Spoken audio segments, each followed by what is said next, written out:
یہ بچے نے کی نا, یہ جو چھوٹا بچہ تھا جو کروڑوں کی گاڑی لے کے اس نے 2 زندگیاں نکل دی, اس ایس ایچ او میں اگر اتنی جرت ہے کہ وہ اس نے دھمکی دی, للکارا, تو پکڑے اس بچے کے باپ کو, جو مرضی ہے مارے لے تک, استعفیٰ دینا. وہ بڑکے لگانے کے لیے آپ کو غریب نظر آتا ہے. وہ کئی سوال ہیں. آج وہ میں کالم پڑھ رہا تھا عمار مسعود کا, وہ کالم سب کو پڑھنا چاہیے. جو لفظ اس میں لکھے گئے وہ تماچے ہیں ہم سب کے منہ کے اوپر. مجھے ایک بتائیں, ہو گیا نا, انہوں نے تو معاف کر دیا, وہ ان کی دیکھیں وارث تھے. میرے بطور شہری سوال ہیں, وہ کروڑوں کی گاڑی جعلی نمبر پلیٹ کی تھی, میں چیلنج کرتا ہوں جس کی تھی, اس لڑکے کے باپ کو چیلنج کرتا ہوں میں. ہم نے پچھلے ہفتے 2 بچیوں کی ہلاکت کی خبر پہ بات کی تھی, جو ایک کم عمر ڈرائیور نے ایک مہنگی ترین گاڑی سے کچل ڈالا تھا ان کو. ہم نے اس نے کچھ کہا تھا, پہلے سن لیجیے then we'll move on this. ذرا سنائیں نصیر صاحب. اب جو ایف آئی آر ہے وہ بڑی دلچسپ ہے. اس میں انہوں نے شاید 322 لگائی ہے, حالانکہ 302 بنتی ہے. ایک لڑکا جو 18 سال کا نہیں ہے, کم عمر ہے, اس کے پاس لائسنس بھی نہیں ہے, وہ ایک بڑی گاڑی کو چلا رہا ہے اور وہ بہت ہارش ڈرائیو کر رہا ہے, اور اس میں بیٹھا فون یوز کر رہا ہے. بھائی, اس نے 2 جوان بچیوں کو جو رات کو اپنا کام ختم کر کے دونوں جا رہی تھیں, ان کو کچل ڈالا. اب کیونکہ وہ کہیں کسی ایسی فیملی سے ہے یا اس کا تعلق بیک گراؤنڈ ایسا ہے کہ ایف آئی آر بھی کرتے ہوئے آپ ہچکچا رہے ہیں. اگر آپ واقعی چاہتے ہیں کہ خواتین پر اعتماد طریقے سے اسکوٹی پر بیٹھ کر اپنا رزق حلال کما سکیں, جو یہ بچیاں کر رہی ہیں, خدا کا واسطہ ہے, تو then you have to make it an example. بتائیں کہ یہاں پر 2 قانون نہیں ہیں, ایک ہی قانون ہے, سب ایک ہی قانون ہے اور سب کے لیے ہے. آپ کے جذبات کی میں قدر کرتا ہوں, لیکن اب آپ خود ہی بتا دیں. جی, میں ہمیشہ کی طرح میں نے بکواس کی, اس لیے کہ ہماری سنتا کون ہے, اور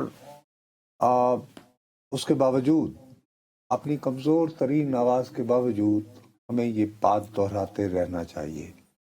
دیکھو, یہ 2 غریب ترین بچیاں تھیں جو ایونٹس کے اندر یہ قناتیں, کھانا کیا کرنا ہے, کھانا کہاں لگانا ہے, کتنی پلیٹیں ہوں گی, اس کے اوپر کیسے کانٹے رکھے جائیں گے, ایونٹ مینجمنٹ, ٹھیک ہے. وہ بیچاری وہ کر کے واپس آ رہی ہیں. اس میں ایک تھی تابندہ, یہ بیچاری گلگت کی تھی, اور یہ بہت ہی غریب فیملی ہے, ٹھیک ہے. اس دوسری جو بچی تھی اس کا نام ہے سمرین. ان دونوں میں سے اب میں شور نہیں ہوں, لیکن یہ جو سمرین ہے غالباً اس بیچاری کا فوری انتقال نہیں ہوا, یہ زمین پر گر گئی تھی, غالباً یہ پیچھے بیٹھی ہوئی تھی. ٹھیک ہے. اب سب سے بڑی ٹریجڈی کا آغاز یہاں سے دیکھو. چھوڑو یار یہ طاقتور لوگ, ان کو بھائی سلام, ہم آپ کے قدموں کی خاک. ریڈ زون ہے اسلام آباد کا, پاکستان کا کیپٹل ہے. تم بیٹھے باتیں کرتے ہو کہ جمعے کے دن پریس کانفرنس کیا ہوئی, 25 منٹ تک ایمبولینس نہیں آ سکی. 25 منٹس ریڈ زون اسلام آباد. پاکستان کے ریڈ زون میں ہم تو قائد اعظم کے لیے کہتے ہیں کہ ایمبولینس نہیں پہنچی تھی, تو یہاں تو کیپٹل اور ریڈ زون میں نہیں آ گئی سمجھ. اس کے بعد یہ ہے کہ وہ بیچارے جو یعنی تابندہ تھی, وہ اس کی فیملی اس جوگی نہیں تھی کہ وہ کسی بھی قسم کے جو ہے وہ یعنی پریشر کو برداشت کرے.